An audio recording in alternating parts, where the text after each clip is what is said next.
Today, we're going there. That's right. I'm going to talk about Marcelo Rios, the man, the myth, the enigma, is not just a flawed former world number one. In fact, he is the worst all-time world number one in tennis history. Period. Now, before you start spamming the comments with, but his talent, or he was so smooth, I want you to hear me out.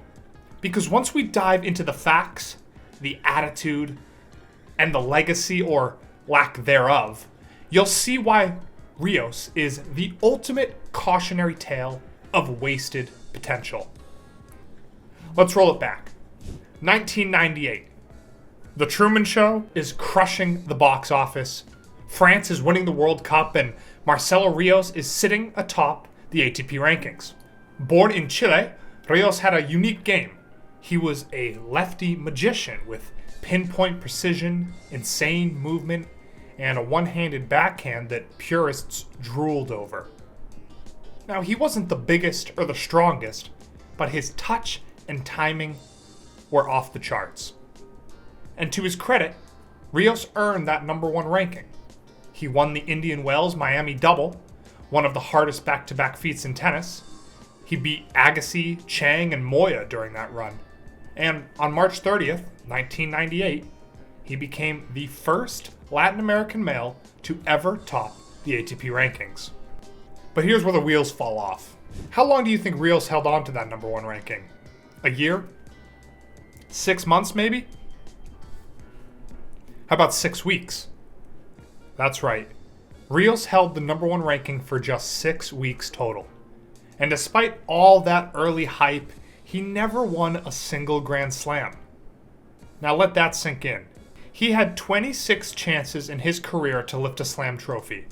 He made one Slam final, the 1998 Australian Open, and got steamrolled by Petr Korda, who you may know as the father of American player Sebastian Korda. And that match wasn't even close, losing 2-2-2. And here's the thing. He never reached another final. Not at Roland Garros, not at Wimbledon, not at the US Open. 6 weeks at number one, 0 slams, 1 final. Ladies and gentlemen, I present to you the weakest resume of any world number one in the history of the sport. But Rios' problems weren't just on the court. Oh no, the man was his own worst enemy. Let's talk about the attitude. He was arrogant, cold, and downright combative with the media and fans. Reporters labeled him El Chino, not just for his looks, but for his mysterious, distant demeanor. Former world number one John McEnroe had this to say about him. He never really put in the effort, and he didn't respect the game. And what was Rios' response? I was beating the hell out of everyone, so he said goodbye. The guy had beef with McEnroe, Federer, and Nadal. He once said of Nadal, he's not talented, he's just a physical monster. I mean, excuse me? The guy who won 22 Grand Slams is not talented, while you, with your 0, are the real deal? Come on. That's not confidence, it's delusion. Now, to be fair, there's a certain mythology around Rios. He was an artist on the court. His movement was fluid, his angles insane. Tennis nerds still say, if he only tried harder. But talent without work ethic is like a Ferrari with no gas.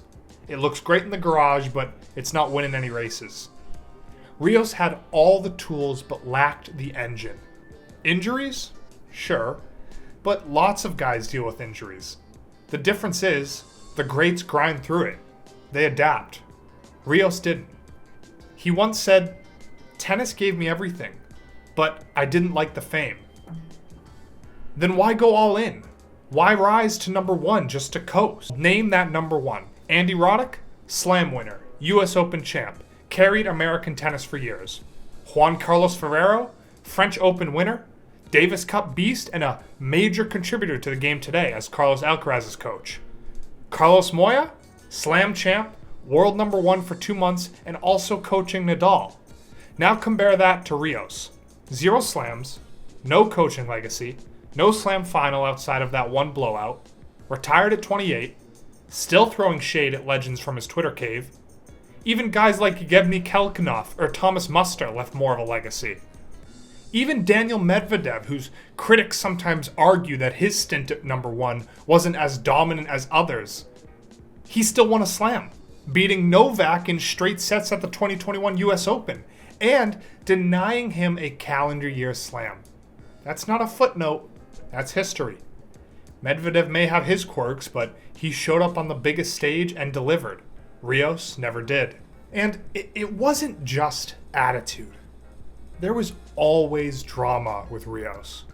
He was arrested in Rome in 2001 for allegedly assaulting a taxi driver. He was accused of lying to doctors about his injuries to dodge drug tests.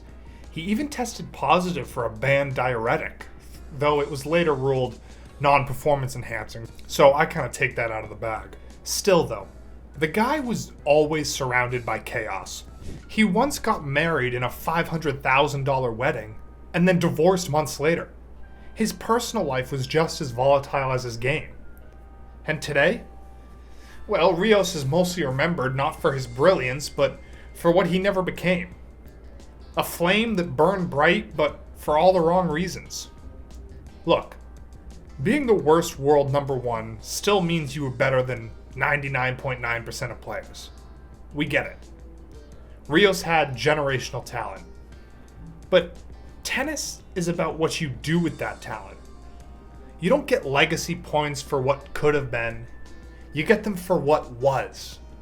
He didn't revolutionize the sport. He didn't win the big ones. He didn't inspire a wave of Chilean champions. Hell, he didn't even stick around long enough to mentor the next gen. Marcelo Rios is the tennis equivalent of a one-hit wonder. A flicker of brilliance gone too soon with a legacy built on regret.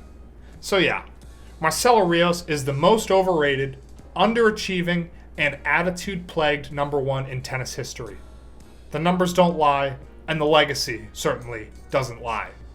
He's the worst number 1 ever. And if you disagree, I'll be waiting for you in the comments.